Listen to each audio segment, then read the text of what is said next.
عثمان info point کے معزز سامعین السلام علیکم دوستو، انسان کے اندر بہت سارے ہائی جیکرز ہوتے ہیں اور وہ ہائی جیکرز اس کی ڈائریکشن ڈیسائیڈ کرتے ہیں۔ ایک طیارہ فضا میں پرواز کرتا ہے، اچانک ایک ہائی جیکر اٹھتا ہے، ہتھیار نکالتا ہے، پائلٹ کے پاس جاتا ہے اور کہتا ہے کہ جہاں میں چاہتا ہوں جہاز کو وہیں لے کر جاؤ۔ مسافروں کو کہہ دیا جاتا ہے کہ اگر کسی نے ہلنے کی کوشش کی تو جہاز تباہ کر دیا جائے گا۔ اس کے بعد آواز آتی ہے کہ طیارہ اغوا ہو گیا ہے۔ جس طرح ایک ہائی جیکر طیارہ اغوا کرتا ہے، اسی طرح انسان صحیح چل رہا ہوتا ہے کہ اچانک اس کے اندر سے ایک ہائی جیکر اٹھتا ہے، وہ اسے اغوا کر لیتا ہے۔ یوں زندگی کا طیارہ کریش ہو جاتا ہے۔ یہ اس وجہ سے ہوتا ہے کہ انسان نے اپنے اس ہائی جیکر کو کنٹرول نہیں کیا ہوتا۔ ہر انسان چاہتا ہے کہ اس کی سمت درست ہو، وہ کامیاب ہو، لیکن اس سے پہلے ہائی جیکر کو کنٹرول کرنا بہت ہی ضروری ہے۔ زندگی کا ایک بہت بڑا ہائی جیکر ہماری عادات ہیں۔ زیادہ تر عادات لاشعوری طور پر بنی ہوتی ہیں، لیکن جب شعور آتا ہے تو ہمیں یہ انتخاب مل جاتا ہے کہ کس عادت کو اختیار کیا جائے۔ بعض لوگوں کی شخصیت تو بہت شاندار ہوتی ہے، لیکن عادات ٹھیک نہیں ہوتی۔ بعض کے والدین کا بہت نام ہوتا ہے، لیکن اولاد میں وہ عادتیں نہیں ہوتی۔ بعض خود بہت اچھے ہوتے ہیں، لیکن ان کا برتاؤ ملازموں کے ساتھ اچھا نہیں ہوتا۔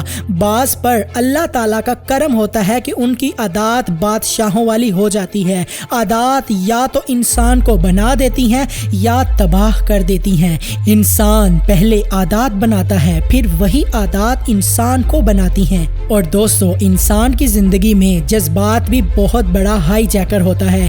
بعض اوقات انسان اپنے جذبات کا اظہار وقت پر نہیں کرتا، پھر ایک عمر گزر جانے کے بعد اس کا اظہار کرتا ہے، لیکن اس وقت سوائے عزت کو خاک میں ملانے کے اور کچھ نہیں ہوتا۔ اچھا بھلا گھر برباد ہو جاتا ہے اور یوں وہ اپنے جذبات کے ہاتھوں اپنی عزت گوا بیٹھتے ہیں۔ اپنی سمت درست رکھنے کے لیے اپنے ہائی جیکر کو کنٹرول کرنے کی کوشش کیجیے۔ انسان کی زندگی میں کئی طرح کے ہائی جیکرز ہوتے ہیں، ان میں لالچ ایک اہم ہائی جیکر ہے۔ لالچ ہمیشہ اس شخص میں ہوتا ہے جو اپنے آپ کو غیر محفوظ سمجھتا ہے۔ اپنے آپ کو غیر محفوظ سمجھنا یا تو اپنی غلطیوں کی وجہ سے ہوتا ہے یا پھر اس کی وجہ معاشرہ بنتا ہے۔ اپنے آپ کو غیر محفوظ سمجھنے کی ایک وجہ کرپشن بھی ہے۔ کبھی اس بات پر غور نہیں کیا گیا کیونکہ ہم سمجھتے ہیں کہ شاید اس موضوع پر سیمینار کرنے سے یہ ختم ہو جائے گی۔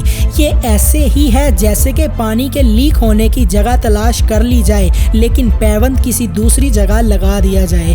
جس معاشرے میں کرپشن کم ہوتی ہے وہاں پر لوگ اپنے آپ کو زیادہ محفوظ سمجھتے ہیں۔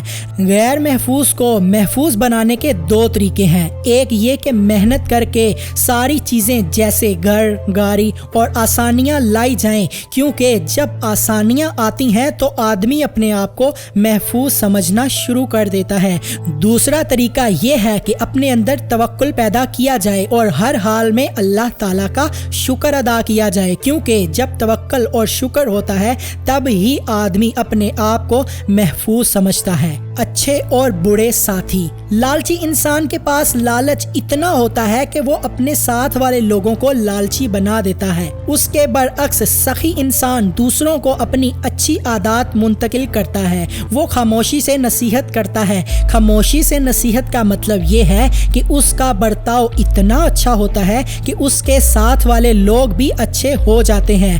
بعض لوگوں کے ملنے سے اندر کی کمینگی جاگ جاتی ہے، جبکہ بعض لوگوں کے ملنے سے اندر کی روحانیت جاگ جاتی ہے۔ بعض لوگوں کے ملنے سے حیا آ جاتی ہے۔ حضرت واصف علی واصف رحمۃ اللہ علیہ فرماتے ہیں کہ ایک شخص اچھی زندگی نہیں گزار رہا تھا، ایک دم نیک ہو گیا۔ کسی نے پوچھا یہ اچانک کیا ہوا؟ اس نے جواب دیا میری زندگی میں پیر صاحب آ گئے ہیں۔ اس نے کہا کون سے پیر صاحب؟ ہمیں بھی ان سے ملواؤ۔ اس نے جواب دیا میرے پیر صاحب میری بیٹی ہے۔